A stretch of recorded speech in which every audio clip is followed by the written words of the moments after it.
All right. Welcome back to All Cars, y'all. I am John. It is time for another Motorweek retro review reaction. This week, it is the 2001 Toyota Sequoia. Now, I chose this one because I think it's an important vehicle, even if it's a vehicle I don't particularly love. But be interesting to go through it and see it go back. I mean, this is over 20 years ago that this thing came out, and if I remember correctly, it is the first full-sized SUV from a Japanese manufacturer. And I've got some things to say about that. So as always, make yourself comfortable in that comfy chair. Grab your beverage of choice today. Very disappointingly, we've got a little splash of water. And then let's go back a little trip down memory lane here to the 2001 Toyota Sequoia. Motorweek is made possible by Auto Value and Bumper to Bumper and TireRack.com. Nothing reflects the economic theory of supply and demand like the sport utility market. Even in a time of rising fuel prices, buyers are demanding more and bigger sport utes, and manufacturers are rushing to supply them. The latest company to dive into the full-size ute pool is Toyota. Their new Tundra-based Sequoia takes on market leaders Ford Expedition and Chevrolet Tahoe. So, are American highways about to get tighter? Indeed, the new 2001 Toyota Sequoia is no sapling SUV. In fact, like its namesake, it's one of the biggest. The Indiana-built Sequoia measures 203.9 inches from bumper to bumper and rides on a wheelbase of 118.1 inches. That's bigger than the Chevrolet Tahoe and only a hair smaller than the Ford Expedition. In fact, only the Chevy Suburban, GMC Yukon XL, and Ford Excursion are significantly larger. Based on the Tundra... They're just rushing through this. It's a 5-minute video, so I'm going to go back a little bit here and let's look at that styling a little bit. I don't hate it. I just don't love it. I think it's thoroughly competitive with the class. But 2000s Toyota, they like their more rounded shapes. And a lot of my critique of this would sound very similar to the one I did on the first generation Cadillac Escalade, based of course on the GMC Yukon. It's just too rounded for my taste, whether it's at the front or down the sides or the rear end there. Just everything has a more bubulous feel to me. So it's kind of like it's got a big bottom. It's not as bad as like that generation of Montero that was just overly round and fat. This looks a little trimmed down from that. But also, there's good news and there's bad news here. Toyota is a smart company, and they learn, and they tend to learn pretty quickly. The T100 truck, when they came out with it, was kind of a flop, which is unfortunate. I think it was a wonderful, perfect-sized truck. And when they moved up to create a more fully competitive, full-size truck, and that's what this is based on, they moved closer to the Americans in terms of styling, is what I'm trying to get to.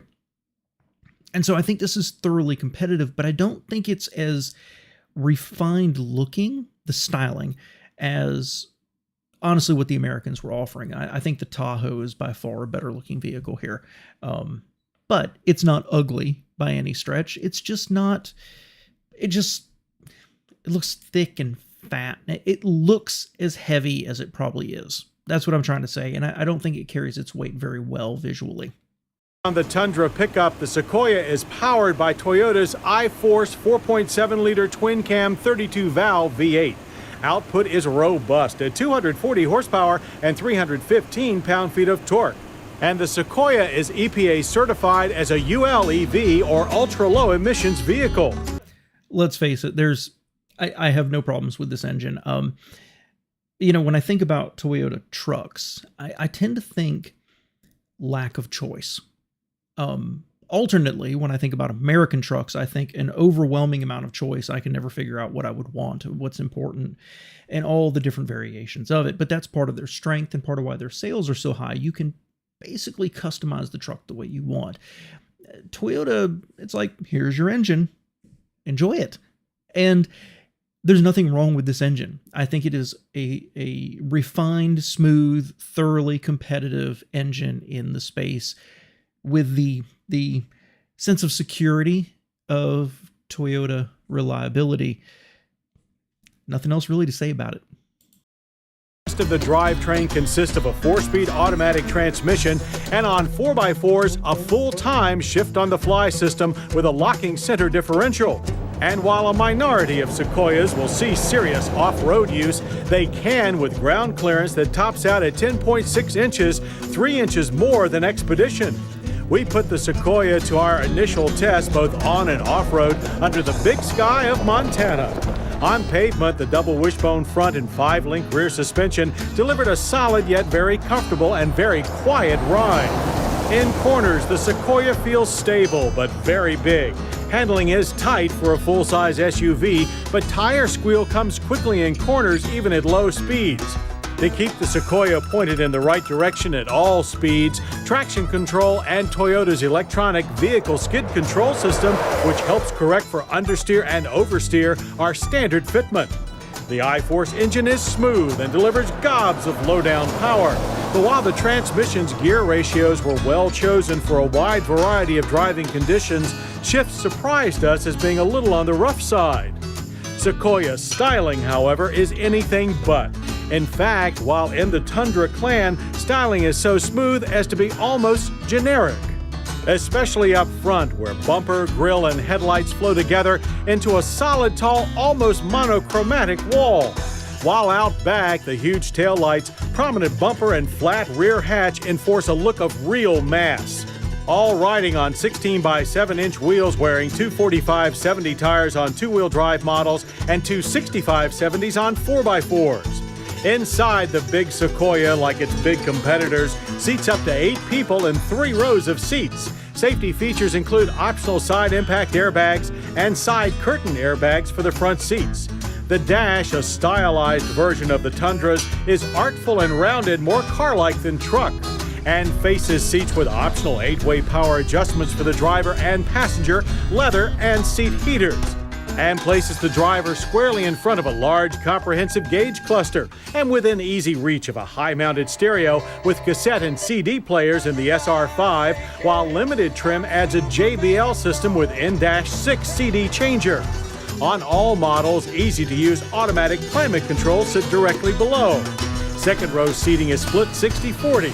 The seat backs recline and the whole seat can be tumbled forward. That makes it easy to reach the 50-50 split third row seats. They slide forward and back and can be removed for more cargo space. Space that, when accessed through the large hatch with power window, totals 128.1 cubic feet with the third row out and second row seats folded. And how much for the kind? Wow. So I guess I'll summarize it all at the end of here, but the interior, it is hard to find fault with that interior. An awful lot of monochromatic approach. You know, they put some bright work in there, but they used, a little bit of shapes to give it some variety. Like they said, more car-like than truck-like, but big knobs, pretty big buttons on the radio. There's really nothing wrong with this interior. I think this is not the Lexus. So as the Toyota, it should be more basic. It is, however, a little boring. Those seats look super comfortable. Everything looks good, but it's hard to look at that and think like, wow, that's a place I desperately want to spend some time. It's fine.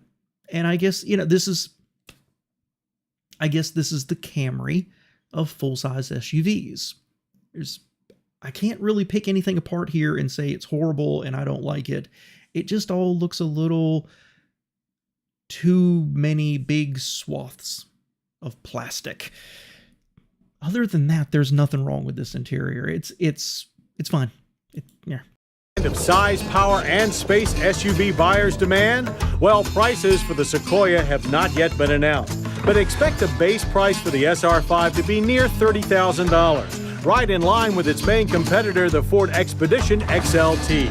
So with its full-size Tundra heritage, advanced comfort and safety features, 3 rows of seating, and Toyota's reputation for quality, we think it's a good bet that demand for the 2001 Sequoia will also outstrip supply. So watch your bumpers and mirrors, America. Your highways and parking lots are about to tighten up a little more with big Sequoias. Interesting. So very different review from them. This is not one of their road tests, right? This is watching this truck drive down gravel roads or drive down the street versus what's it do at the track and how does it brake and everything else. That's a little disappointing, if I'm being honest. So we have to kind of summarize this and place this based on what we just watched. And Toyota, they are doggedly determined, if nothing else. They are stubborn. And this is, in its little bubble, an excellent entry into the space. You get all of Toyota's great virtues, probably Toyota legendary reliability, in a generically styled SUV that's meant to not offend anyone in the SUV space, and an interior that looks high quality and well designed and is again meant to not offend anyone.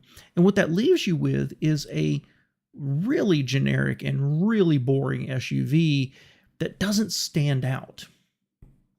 And you know what? Their sales have never been great. I think early on in the like mid 2000s, I think they touched 45 or 50,000 sales. And since then, it's been like 8,000, 10,000, 15,000. So they sell some, but not great.